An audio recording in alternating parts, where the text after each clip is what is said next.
تاریخی بخوایم بهش نگاه کنیم، طلا میتونه اعدادی رو ببینه که مثلا ظرف 4-5 سال آینده میتونه اعدادی رو ببینه که الان گفتنش باعث میشه که در واقع من دیوونه به نظر برسم. اما میخوام به جای پیش بینی دادن بگم ما از اساس الان نباید چیزی رو پیش بینی کنیم.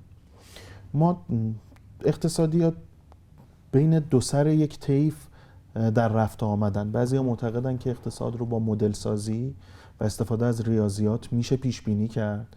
بعضیا معتقدن که ریاضیات در حد پاورقی تو اقتصاد میتونه کمک کنه و از اساس هیچی قابل پیش بینی نیست. ما انگار که در زمانهای مختلف بین این دو سر طیف در حال حرکتیم. الان به کدوم طرف داریم حرکت می‌کنیم؟ اونجایی که ریاضیات جواب نمیده، اونجایی که مدل سازی جواب نمیده، انقدر عدم قطعیت زیاده که ما فقط و فقط هدفمون باید تنوع بخشیدن به پورتفولیو باشه.